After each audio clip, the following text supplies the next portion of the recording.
Ini kecurangan yang luar biasa sekali dan dahsyat betul. Ini yang mau kita sebut dengan menang. Menang dengan kecurangan. Nusa Tenggara Barat. Di Nusa Tenggara Barat, saya masuk di Kabupaten Bima, saya masuk di Ambalawi, kecamatannya, saya masuk di Rite, desanya, dan saya masuk di TPS 002. Mari kita cek. Hasil perolehan suaranya, Anies Baswedan hanya 60, Prabowo Subianto 612, sementara suara Ganjar Mahfud 2. Mari kita cek di dokumen C1-nya. Hasilnya ternyata 112. 112 saja. Ini teman-teman, 112 saja. Dan hasilnya Mas Ganjar Pranowo betul 2. Jadi di sini cuma 112 yang sesungguhnya seperti itu, tapi kemudian kalau kemudian kita lihat di sini 612. Jadi ada pencuriannya 500 suara. Ini kecurangan yang luar biasa sekali dan dahsyat betul. Ini yang mau kita sebut dengan menang. Menang dengan kecurangan. Brengsek lo. Saya ngomong brengsek di sini ya. Ini kecurangan yang maha dahsyat. Hanya orang-orang yang punya kemampuan kecurangan luar biasa, dia bisa melakukan itu. Apa terus kita mau percaya? Teman-teman, informasi ini sekali lagi mengkonfirmasi bahwa belum ada yang bisa mengklaim. Belum ada yang bisa mengklaim satu suara, kemenangan satu putaran.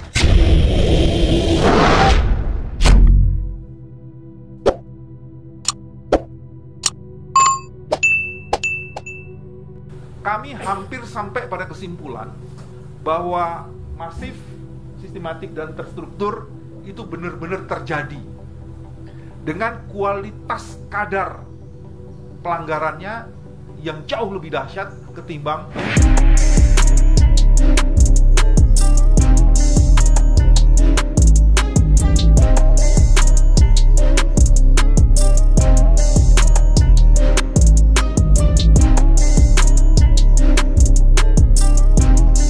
Allah. Apa yang dilakukan oleh Amin akan bekerjasama nantinya dengan seluruh civil society yang juga mempunyai concern yang sama.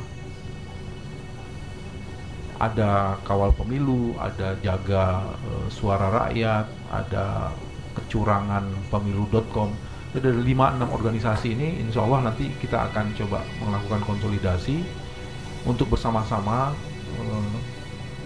melihat dan mendalami berbagai kecurangan yang terus terjadi ini. Mas Ari mengatakan bahwa kami meminta dilakukan audit terhadap IT. Ada 2 surat sudah dikirimkan ke KPU dan terakhir ada surat ke Bawaslu untuk meminta KPU menindaklanjuti atau melakukan audit, tapi itu tidak dilakukan. Sehingga kemudian kita mendapatkan hari ini masalah-masalah yang berkaitan dengan sistem IT KPU yang tiba-tiba shutdown dan informasi-informasinya yang sebagiannya tidak bisa diakses. Yang ketiga, kalau kemudian semua bentuk kecurangan itu dikategorisasi, sebenarnya ada 3. 1, seluruh kecurangan yang berkaitan dengan angka, dengan elektoral. Tadi dijelaskan, Mas Amin menjelaskan, sebagiannya Mas Ari menjelaskan. Ada yang berupa kekhilafan, ada yang berupa kesengajaan. Itu semuanya angka. Sebagai contoh, saya kebetulan untuk luar negeri, saya masuk di Malaysia, saya masuk di Kinabalu, dan di situ ada angka yang fantastis, Mas. Saya masih ingat, nomor 1 kalau tidak salah cuma dapat 22. Nomor 2 dapat 77, nomor 3 dapat 36. Itu di C1.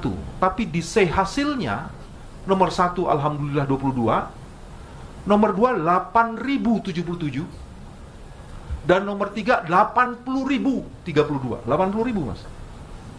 Jadi kebayang itu, angka itu fantastis sekali.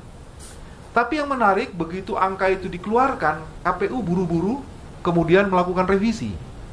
Nah, lagi-lagi sebenarnya bisa jadi kecurangan itu tersebar, berserak, dan luar biasa. Jadi angkanya itu nggak main-main. Kalau tadi yang diceritakan itu baru 100, 200, 500. Ini ada yang ribuan dan puluhan ribu, nggak masuk akal. Ketidakwarasan itu terjadi dalam angka. Yang kedua sebenarnya yang menarik adalah angka yang kemudian masuk itu sebenarnya tidak bisa memuat kecurangan-kecurangan sebelumnya. Kalau money politik itu juga terjadi nih. Yang berserakan tuh money politik itu yang tercermin menjadi angka. Angka itu yang sebagiannya ditulis tidak benar. Jadi money politiknya itu juga dahsyat luar biasa. Angkanya sebagian juga ada bukan hanya KPU, ada yang dicoblos-coblosin langsung. Nah, itu juga ada soal. Nah, yang ketiga yang tadi Mas Adi sebagian besar mengatakan, itu adalah soal lembaga penyelenggaranya.